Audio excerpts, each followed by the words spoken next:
من الأنبياء والمرسلين ثم إلى أرواح مشايخنا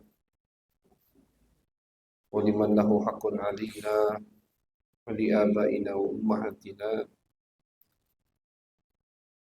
خصوصا إلى مؤلف هذا الكتاب الإمام العليم العلامة المحدث أبويا سيد محمد علوي المالكي الحسني، بأن الله يغفر لهم ويرحمهم ويعلي درجاتهم في الجنة وينفعنا بأسرارهم وأنوارهم وعلومهم وبركاتهم في الدين والدنيا والآخرة بسر الفاتحة.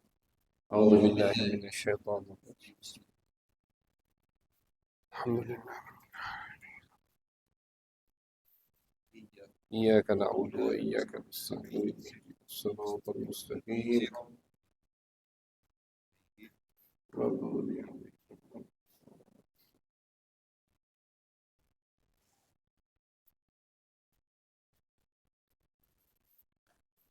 بسم الله الرحمن الرحيم. وبسند المتصل إلى المؤلف رحمه الله تعالى ونفعنا به وبعلومه بعلوم مشايخنا وبعلوم سائر الصالحين في الدارين آمين، إلى أن قال زوجاته صلى الله عليه وسلم: ثم عائشة بنت أبي بكر الصديق. Situ ya, sahih. ثم عائشة بنت أبي بكر رضي الله عنها تزوجها صلى الله عليه وسلم بمكة قبل الهجرة بسنتين وقيل بثلاث، وهي بنت 6 أو 7، وبنى بها في المدينة وهي بنت 9، ومات عنها وهي بنت 18 سنة، وتوفيت سنة 58 وقيل غير ذلك، ولم يتزوج بكرا غيرها، وتكنى بأم عبد الله. Alhamdulillah, pertama-tama puji syukur kehadirat Allah Subhanahu wa taala. Nah, atas izin Allah, karunia dari Allah Subhanahu wa taala, nikmat sehat afiah, berkat nikmat hidayah, kita bisa berkumpul kembali di masjid yang insyaallah yang penuh dengan berkah. Mudah-mudahan kita semua mendapatkan keberkahan yang Allah turunkan di tempat ini, sehingga kita membawa keberkahan tersebut ke rumah-rumah kita. Amin ya rabbal alamin. Ma'asyiral hadirin, kajian kita masih di bab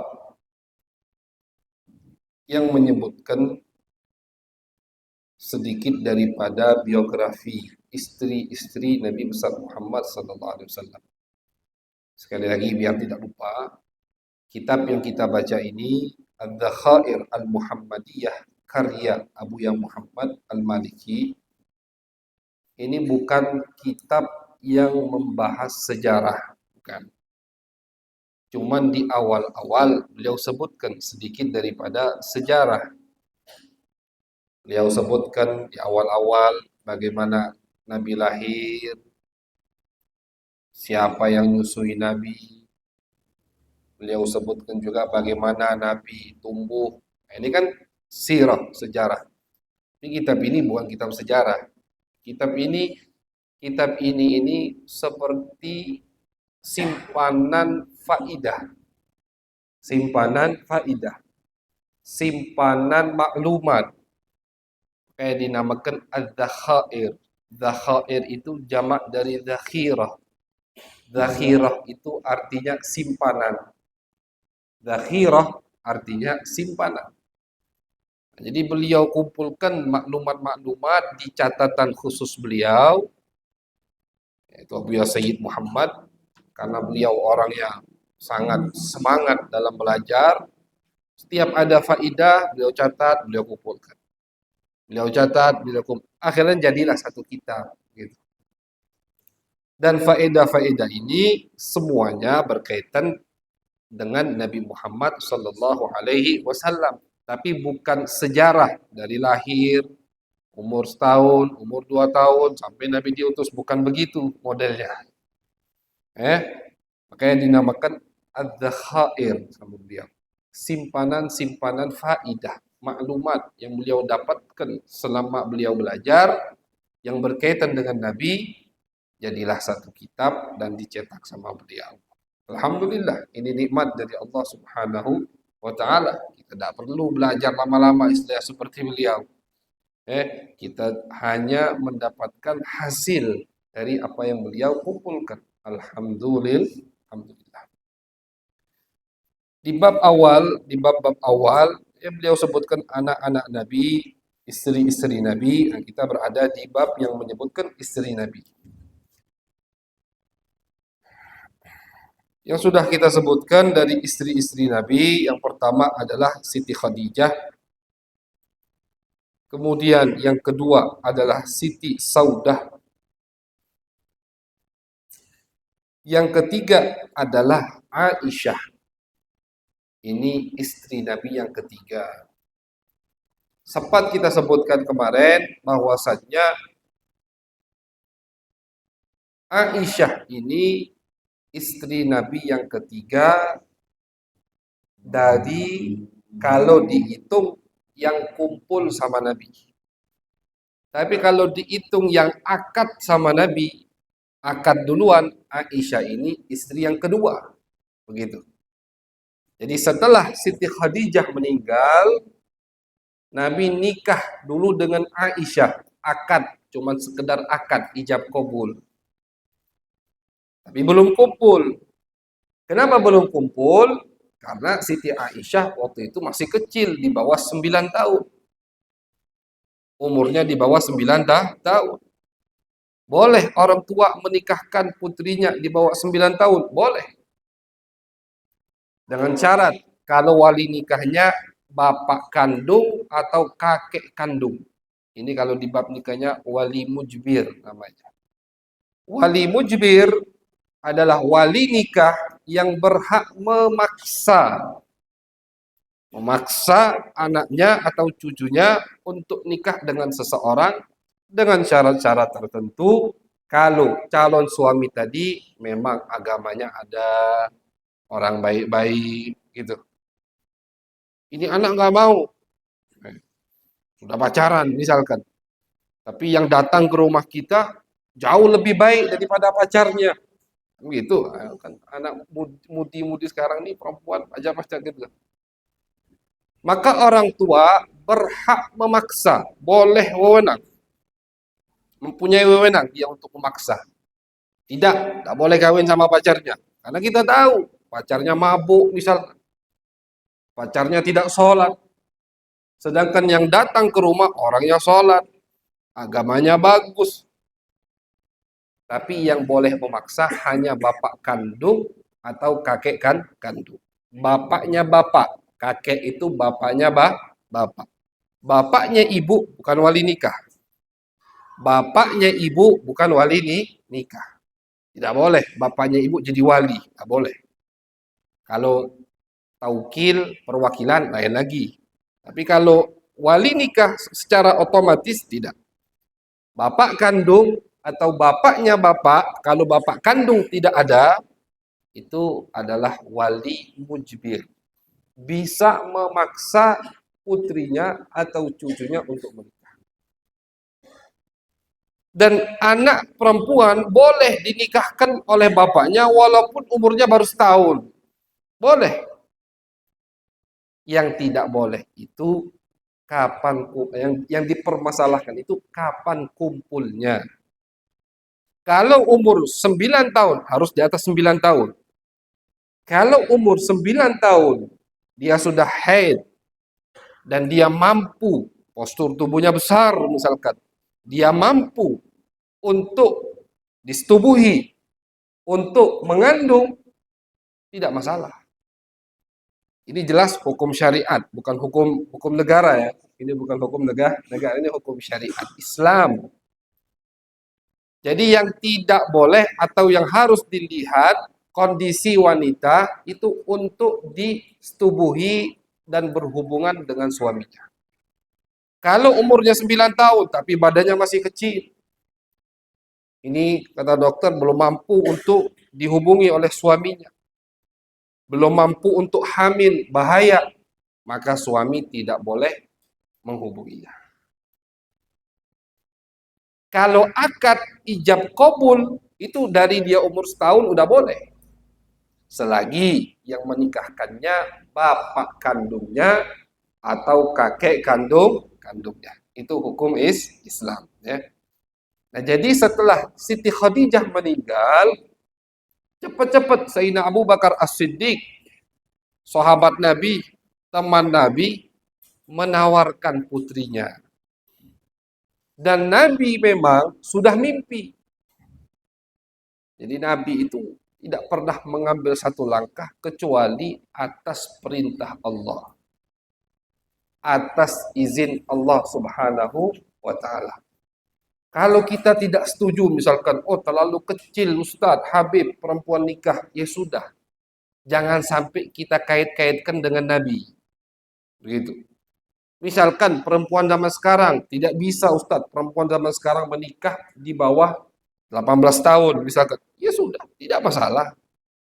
Karena hukum itu berputar, tergantung situasi, melihat sikonnya. Kalau memang di desa ini misalkan, perempuan yang nikah di bawah umur, maksudnya di bawah 18 tahun atau di bawah 16 tahun, rumah tangganya pasti kacau balau, tidak lama, maka seorang qadhi atau hakim berhak melarang. Berhak. Boleh dia melarang. Tidak boleh nikah di bawah 16 tahun. Kenapa? Karena madaratnya banyak sekali. Boleh. Tapi jangan dikaitkan dengan pernikahan Nabi. Jangan dipermasalahkan pernikahan Nabi. Jangan dikritiki pernikahan Nabi. Itu aja masalahnya. Jadi Sayyidina Abu Bakar langsung menawarkan putrinya Aisyah. Ketika Nabi melihat Aisyah, ternyata Nabi sudah tahu muka Aisyah dari mimpi. Kata Nabi, semalam Jibril datang kepadaku di dalam mimpi dan Jibril melihatkan kepadaku di kain sutra itu ada gambar atau muka Aisyah. Kata Jibril, wahai Rasulullah, coba buka kain itu, dibuka sama Nabi, ternyata ada muka perempuan. Setelah mimpi berapa hari, Abu Bakar menawarkan Aisyah, ternyata itulah yang dimimpi Nabi.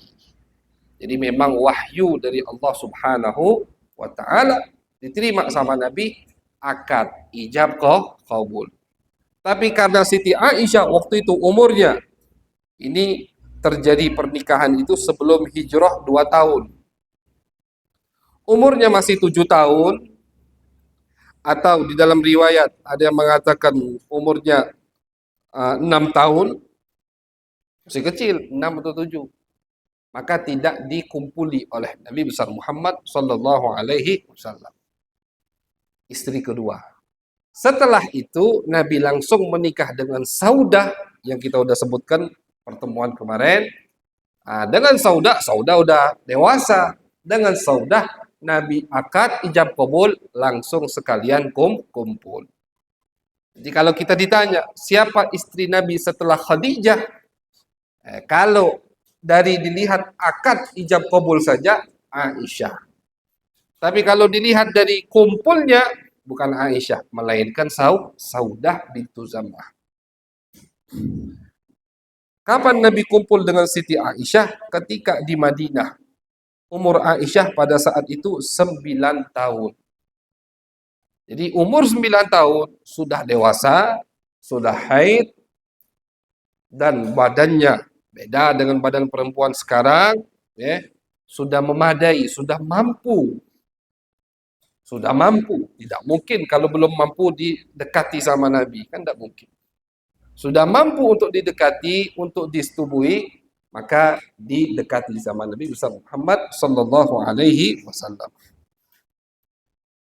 Wa mata anha wa hiya bintu 18 sanah. Ketika Nabi meninggal, Siti Aisyah ini umurnya baru 18 tahun. Ya karena menikah sama Nabi atau kumpul sama Nabi 9 tahun umurnya. Kurang lebih 10 tahun, 19 tahun atau 18 tahun. Umurnya ketika Nabi meninggal baru 18 tahun. Tapi ilmunya luar biasa banyaknya. Banyak. Beliau ini perempuan, satu-satunya perempuan yang paling banyak meriwayatkan hadis Nabi besar Muhammad SAW. Ulama hadis membatasi untuk mengategorikan siapa sahabat yang paling banyak meriwayatkan hadis Nabi. Sama ulama dibatasi dengan jumlah 1000 hadis. Dicek sama ulama, siapa sahabat yang riwayatnya tembus 1000 hadis, berarti ini sahabat yang terbanyak meriwayatkan hadis Nabi. Tembuslah dari jumlah itu 7 sahabat. 7 sahabat. Nah, jadi tidak semua sahabat itu sama dalam periwayatan hadis dari Nabi besar Muhammad SAW. Tembus 7 sahabat yang paling banyak meriwayatkan hadis. Karena riwayat mereka dari Nabi, artinya mereka meriwayatkan hadis dari Nabi itu lebih dari 1000 hadis. Nama yang sangat kita kenal Abu Hurairah, 2000 sekian. Abdullah bin Umar, Abdullah bin Abbas, Jabir bin Abdullah, Abu Sa'id Al-Khudri, Anas bin Malik, yang terakhir Aisyah, istri Nabi Muhammad SAW. Jadi satu-satunya perempuan yang terbanyak meriwayatkan hadis Nabi besar Muhammad Sallallahu Alaihi Wasallam. Oleh karena itu pernah diriwayatkan suatu hari Nabi berkata kepada sahabat, "Khudhu nisfa dinikum min hadhil humaira." Kata Nabi, ambillah setengah agama kalian dari perempuan ini, yaitu Aisyah. Kecil beliau betul, tapi semangat belajarnya luar biasa. 10 tahun beliau sama Nabi, kumpul sama Nabi, tapi hadisnya luar biasa banyak. Hafalannya kuat. Diriwayatkan beliau ini hafal ribuan syair bait Siti Aisyah. Cerdas, alimah, alim. Oleh karena itu kata Nabi, ambil setengah agama kalian dari perempuan ini. Ya, artinya yang berkaitan dengan perempuan, yang berkaitan dengan darah, haid, nifas, dan macam-macam itu, yang berkaitan dengan apa yang harus dilakukan suami terhadap istrinya, adab-adab di dalam kamar, itu kata Nabi ambil dari ini, dari Aisyah radhiyallahu taala anha. Beliau meninggal di tahun 58 Hijriah. Artinya 40 tahun setelah Nabi beliau hidup. 40 tahun kurang lebih setelah Nabi beliau masih hidup. Nah, jadi beliau banyak meriwayatkan hadis karena ketika Nabi meninggal umur beliau masih muda. Masih muda kan? Nah, panjang umurnya. 40 tahun lagi beliau meninggal setelah Nabi. Artinya beliau sempat sekali untuk meriwayatkan hadis-hadis Nabi Muhammad SAW. Jadi biar kita tidak bingung. Kenapa yang meriwayatkan hadis Nabi itu sahabat-sahabat yang kecil umurnya. Kalau kita lihat dari 7 orang tadi itu semua sahabat kecil. Abdullah bin Abbas ketika Nabi meninggal umurnya 13 tahun atau 14 tahun, masih kecil. Abdullah bin Umar ketika Nabi meninggal umurnya baru 20 tahun. Abu Sa'id Al-Khudri juga begitu. Jabir bin Abdullah juga begitu, masih kecil-kecil.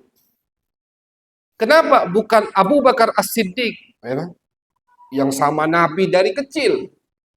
Abu Bakar As-Siddiq, abah Aisyah ini, itu sama Nabi dari kecil. Tidak pernah pisah sama Nabi. Kemana Nabi selalu ada Abu Bakar. Kemana Nabi selalu ada Umar bin Khattab. Kenapa bukan Umar yang banyak meriwayatkan hadis Nabi? Dijawab sama ulama. Alasan kenapa bukan Abu Bakar? Kenapa bukan Umar? Kenapa bukan Utsman? Kenapa bukan Ali? 4 orang yang sering bersama Nabi. Kenapa bukan mereka yang paling banyak meriwayatkan hadis dari Nabi? Abu Bakar dikumpulkan hanya 200. Umar dikumpulkan hanya berapa ratus. Begitu juga Utsman dan Ali. Tidak banyak.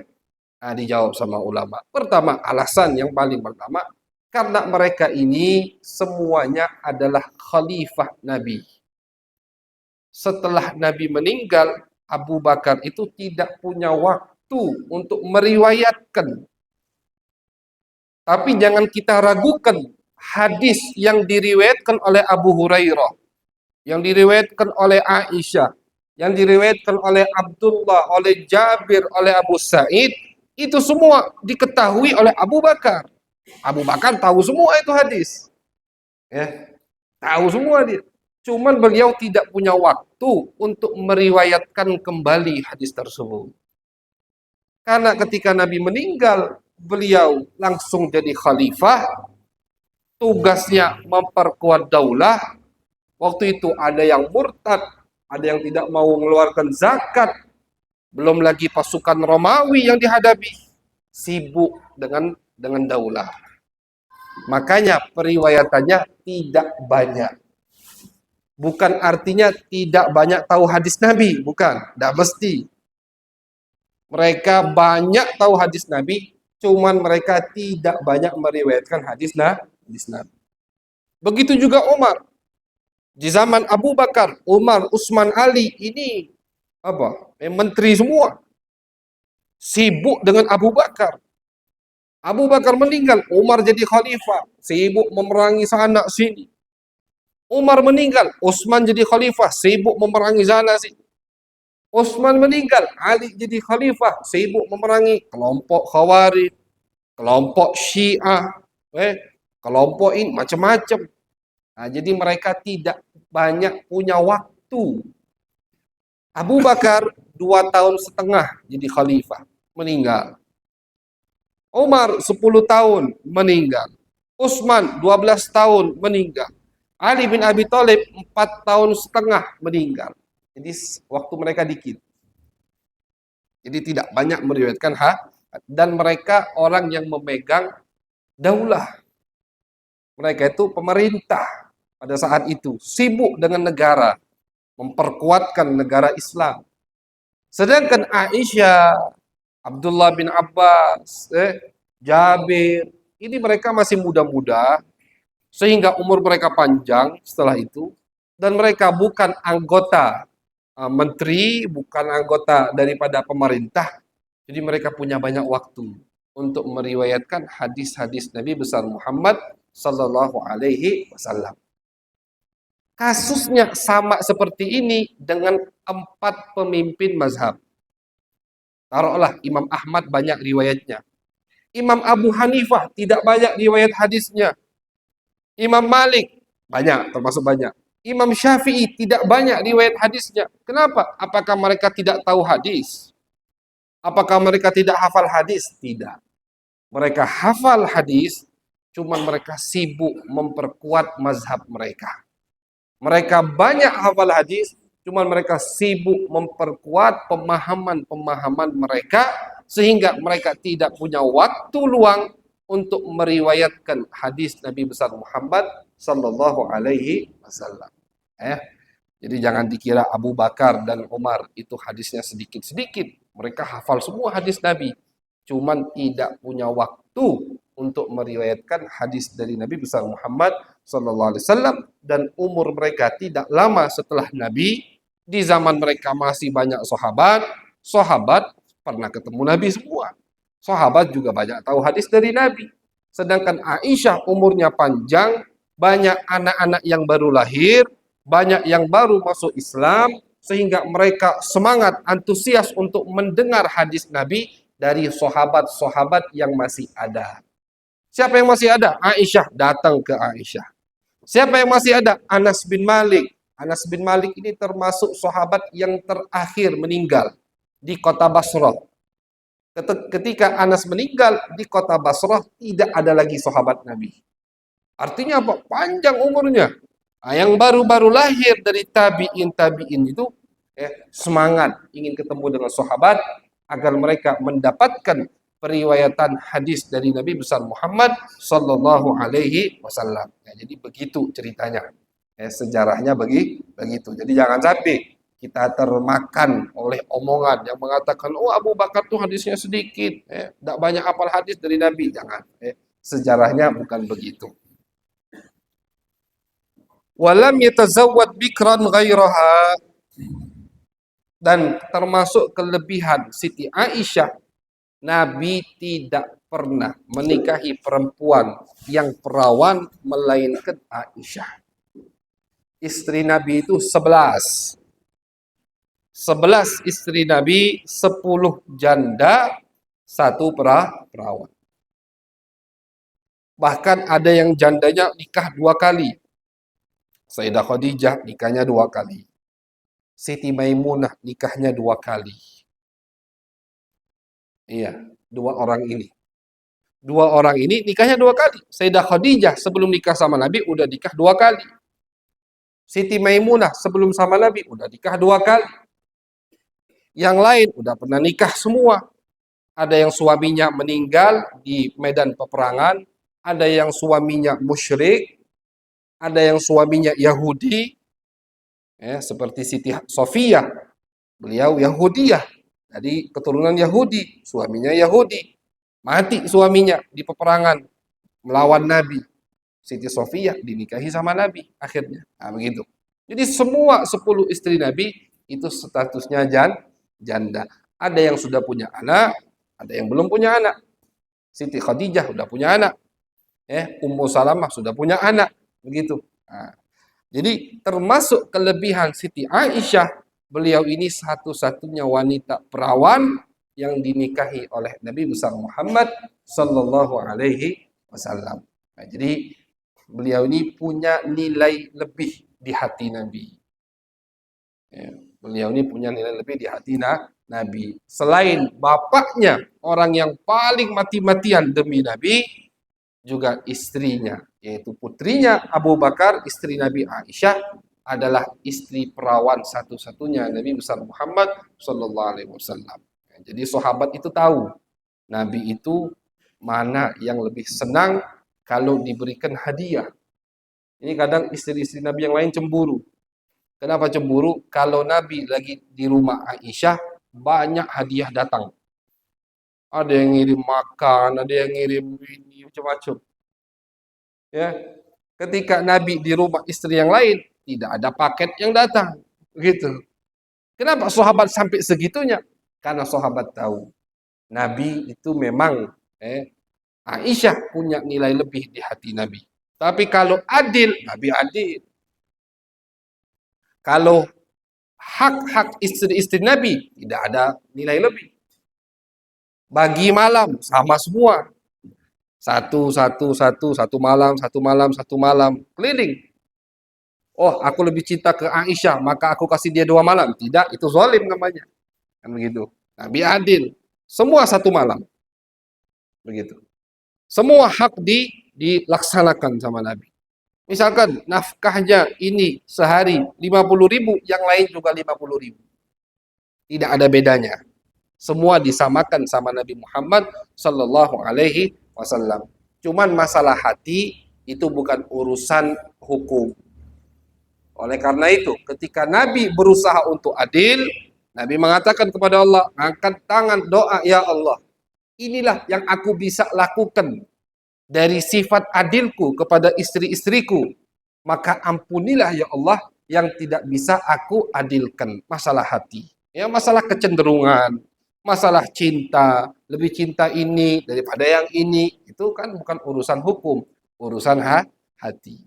Tapi bagian malam, jatah nafkah, itu hukum, harus sama semua.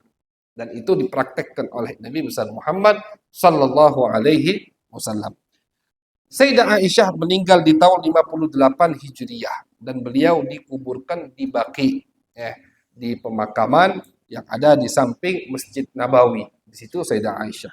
Kemudian istri berikutnya yang dinikahi oleh Nabi besar Muhammad sallallahu alaihi wasallam, thumma Hafsah bintu Umar bin Al-Khattab radhiyallahu anhuma. Yang keempat yang dinikahi oleh Nabi adalah Hafsah. Hafsah, Hafsah. Itu istri Nabi yang keempat. Putri siapa? Putri Umar bin Khattab. Putri Umar bin Khattab. Hafsah ini suaminya meninggal di peperangan Uhud. Suaminya Muslim, meninggal di peperangan Uhud. Ketika Hafsah sudah selesai masa iddahnya, 4 bulan 10 hari, itu kan iddah tuh. Untuk istri yang ditinggal suaminya, iddahnya 4 bulan 10 hari. Sayyidina Umar langsung menawarkan Hafsah kepada Abu Bakar. Ditawarkan. Abu Bakar diam, nggak jawab. Sayyidina Umar bingung. Ampun ya Abu Bakar diam. Kenapa tidak mau? Sayyidina Umar nawarkan ke Utsman. Utsman juga diam. Bingung Sayyidina Umar, kenapa tidak mau sama putriku? Ternyata Abu Bakar dan Utsman sudah tahu Nabi udah nyebut Hafsah. Jadi mereka diam. Mereka tidak mengiyakan tawaran Umar bin Khattab. Setelah berapa hari baru Hafsah dilamar sama Nabi besar Muhammad sallallahu alaihi wasallam, Sayyidina Hafsah. Ruwiya annahu sallallahu alaihi wasallam talaqaha. Diriwayatkan Nabi sempat menceraikan Hafsah. Nah, jadi kalau perceraian itu haram, tidak mungkin dilakukan sama Nabi. Cerai itu solusi dari Allah. Cerai itu jalan keluar dari Allah. Ketika suami istri menikah dan kemungkinan akan ada masalah yang memisahkan mereka, Allah kasih solusi. Cuman solusi terakhir. Solusi paling bawah. Kalau zaman sekarang kan tidak. Masalah dikit, cerai langsung. Masalah dikit, cerai. Tidak begitu. Abghadul halal ilallahi at-talaq. Perbuatan yang halal, tapi paling tidak disukai oleh Allah, tidak haram, cuman Allah nggak suka, adalah cerai. Cuman jangan sampai kita kira cerai itu haram. Soalnya banyak. Pernah kita nemukan suami istri tidak serumah, tidak pernah kasih nafkah, istri juga keluar-keluar tidak izin suaminya, statusnya suami, istrinya masih itu.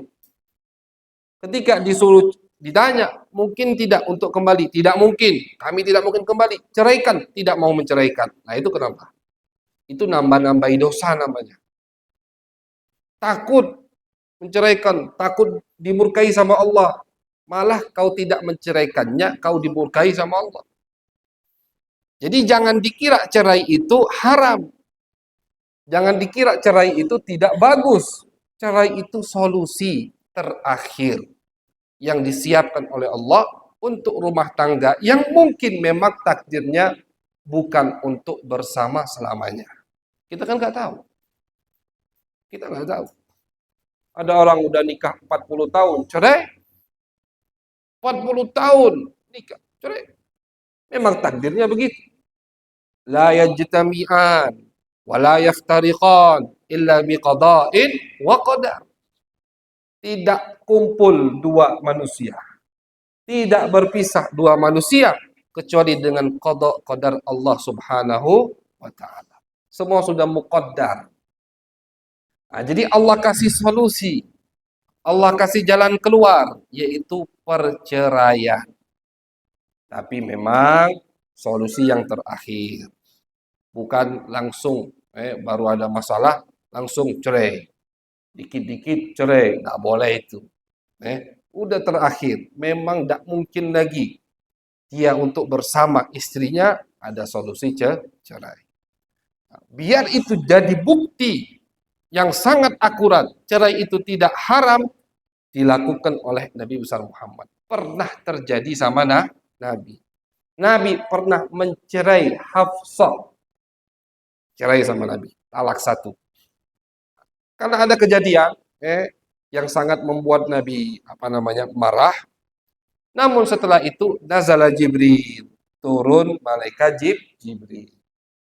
Faqal inna Allah tabaraka wa ta'ala ya'muruka an turaji'a Hafsah fa innaha sawwamah qawwamah. Kata malaikat Jibril, ya Rasulullah, Allah memerintahkanmu untuk merujuk kembali Hafsah. Karena masih di dalam masa iddah, talaknya masih talak satu, iddahnya belum selesai, ya. Jadi suami punya hak untuk merujuk. Rujuk itu tidak perlu syahid, tidak perlu saksi. Rujuk itu tidak perlu persetujuan dari istri selagi di masa iddah. Dirujuklah sama Nabi. Alasannya, kata Jibril, karena sesungguhnya Hafsah itu ya Rasulullah sawwamah qawwamah. Orangnya rajin puasa dan rajin bangun malam. Rajin puasa dan rajin bangun malam. Ahli ibadah. Makanya diperintahkan sama Allah untuk Nabi merujuk dia kembali. Dan ternyata memang Hafsah tercatat sudah muqaddar istri Nabi di surga. Jadi sama Allah diperintahkan untuk Nabi merujuknya kembali. Wa fi khabar, di dalam riwayat, qal malaikat Jibril menambahkan kalimat rahmatan li Umar. Kasihan sama bapaknya Umar. Karena Umar itu mati-matian sama Nabi. Sayyidina Umar luar biasa sama Nabi. Cintanya luar biasa sama Nabi. Pernah beliau sampai memukul putrinya Hafsah karena menyakiti atau pernah berbuat salah kepada Nabi. Namanya wanita. Oh, istri Nabi kurang ajar. Jangan begitu. Wanita itu wajar kalau begitu. Apalagi Nabi 11. 11, Pak. Kita satu aja pusing. Gitu. Ini 11. 9. Taruhlah 2 udah meninggal duluan. 9. Dengan watak yang berbeda. Yang satu, yang beberapa dari Quraisy, Arab Tulen. Ada yang dari Yahudi, Sofia, dari keturunan Nabi Harun. Ada yang dari Mesir. Jadi yang dihadapi Nabi itu macam-macam. Ini termasuk hikmah. Kenapa Nabi banyak istrinya? Bukan karena beliau hiperseks, bukan. Bukan karena syahwatnya besar, bukan. Tapi karena apa? Karena ini. Beliau ingin memberi qudwah, uswah buat kita. Yang punya istri cemburuan, Nabi punya istri cemburuan, Aisyah. Yang punya istri cepat marah, Nabi punya istri yang cepat marah atau gampang emosi. Punya. Yang punya istri misalkan apa? Cantik sehingga yang lain cemburu, Nabi punya. Semua punya. Dan semua dialami oleh Nabi besar Muhammad sallallahu alaihi wasallam. Jadi wajar kalau istri Nabi cemburu. Ada yang banyak cerita. Pernah istri Nabi sepakat minta nambah nafkah. Sepakat. Minta apa? Nafkahnya ditambah. Perempuan. Pernah ribut istri Nabi. Aisyah pernah berantem sama Zainab. Di hadapan Nabi. Nabi lihat. Cuman adu mulut. Berantemnya udah hampir tarik-tarik rambut. Cuman adu mulut. Nabi diam. Nabi pernah berantem sama Aisyah. Sampai sama Nabi dipanggil hakim, bapaknya Abu Bakar. Abu Bakar ketika jadi hakim, ya dia berpihak ke Nabi, dicubit Aisyah. Kau apa ke Nabi? Marah, ya kan? Kata Nabi, wahai Abu Bakar, jangan. Aku ini manggil kamu untuk jadi hakim, penengah, bukan untuk jadi pembelaku, kata Nabi. Begitu Nabi. Jadi luar biasa. Akhlak, adab Nabi besar Muhammad SAW terhadap istri-istri beliau. Jadi jangan heran, jangan kita anggap aneh. Oh, istri Nabi buat Nabi marah. Wajar, mereka wanita. Oleh karena itu, yang paling paham dengan wanita adalah Nabi kita. Bukan fulan, bukan orang dari Eropa, bukan orang Barat, bukan orang non-Muslim, tapi orang yang paling paham dengan watak wanita adalah Nabi kita, Nabi besar Muhammad sallallahu alaihi wasallam. Maka dari itu sama Nabi dijadikan pemegang kendali Di dalam rumah tangga, suami. Yang punya hak untuk menceraikan, suami. Yang bertanggung jawab dengan apa yang ada di rumah tangga, suami. Nabi tahu. Nabi katakan, wanita itu akalnya setengah dari suami. Bukan artinya wanita itu bodoh-bodoh. Bukan. Itu banyak orang yang pakai hadis ini. Oh, lihat Islam mengucilkan wanita. Tidak punya emansipasi dengan wanita. Kenapa? Lihat, nabinya mengatakan perempuan itu akalnya setengah dari laki-laki. Bukan itu maksud Nabi. Tapi maksud Nabi, perempuan itu terlalu mendepankan perasaan. Baperan, kalau bahasa sekarang ya. Itu wanita. Sedangkan laki-laki tidak baperan. Makanya laki-laki yang baperan, nah ini kayak wanita ini. Laki-laki itu lebih mendepankan logikanya. Kalau ada masalah, dia mikir. Bukan pakai perasaan, pakai otak ya. Ini maslahatnya bagaimana? Ada mandorotnya tidak. Bukan perasaan. Kalau wanita, perasaan. Oh, kasihan biarlah gitu misalnya. Ini kasihan biarlah, kasihan hancur rumahnya. Itu maksud Nabi. Akal wanita itu setengah dari laki-laki, bukan wanita tidak pintar-pintar. Bukan Nabi mengklaim wanita itu bodoh, bukan. Tapi wanita lebih mendepankan perasaan daripada akal, sedangkan laki-laki lebih mendepankan akal daripada perasaan. Dengan bukti, Nabi perintahkan kita untuk mengambil hadis dari Aisyah, perempuan. Tapi alim, agamanya pintar. Kata Nabi, belajar dari dia. Nah, itu bukti yang kuat dari Nabi besar Muhammad Sallallahu Alaihi Wasallam. Jadi Nabi itu pintar. Apa kata Nabi? Kata Nabi, wanita itu tercipta dari tulang rusuk kita yang bengkok. Siti Hawa itu diciptakan sama Allah dari tulang rusuk. Tulang yang bengkok. Dan diambil tulang dari Adam itu ketika Adam lagi tidur.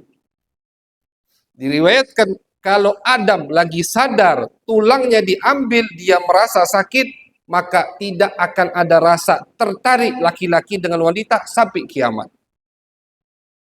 Tapi diambil tulang itu dari Adam ketika Adam lagi tidur, tidak merasa sakit.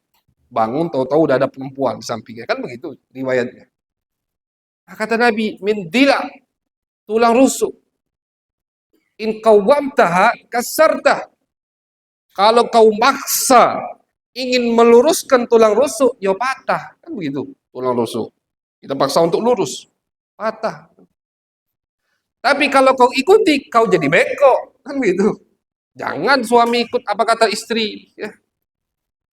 Insya Allah nggak ada di sini suami yang takut sama istri.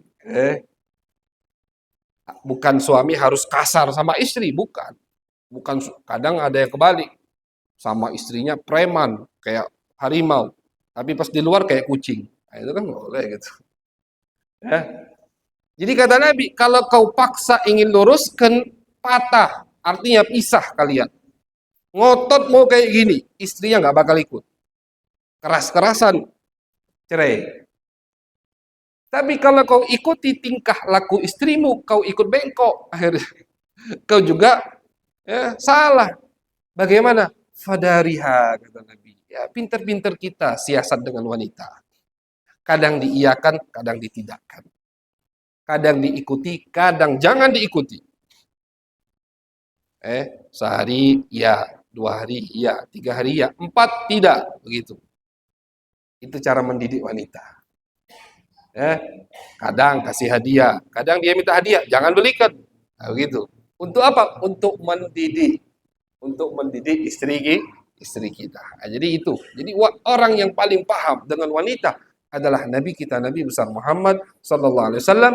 Maka dari itu jangan cari pemahaman tentang wanita dari selain Nabi besar Muhammad sallallahu alaihi wasallam. Dari Nabilah kita harus belajar tentang wanita. Akhirnya sama Nabi Hafsah tadi dirujuk kembali karena perintah dari Allah Subhanahu wa taala.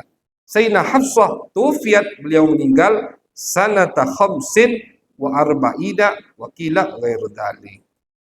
Beliau meninggal di tahun 45 Hijriah. Afsanya. Di tahun 45 Hijriah. Artinya lama ya. Setelah Nabi meninggal 25 tahun. Nabi meninggal di awal tahun 11 Hijriah. Beliau meninggal tahun 45, afwan 35 tahun kurang lebih. Beliau meninggal setelah Nabi besar Muhammad sallallahu alaihi wasallam dan dikuburkan di Baqi sama. Jadi di Baqi itu di pemakaman samping Masjid Nabawi itu ada komplek pemakaman istri-istri Nabi Muhammad sallallahu alaihi wasallam. Semua istri Nabi di situ kecuali dua. Yang pertama Khadijah ada di Mekah, di Ma'la. Yang kedua nanti bakal kita baca Maimunah. Maimunah itu ada di Wadi Sarif. Wadi Sarif adalah nama tempat, namanya Sarif. Kalau kita mau masuk Mekah mungkin 50 kilo lagi masuk kota Mekah, itu ada nama tempat namanya Wadi Sarif. Di situ beliau menikah sama Nabi dan di situ beliau dikuburkan.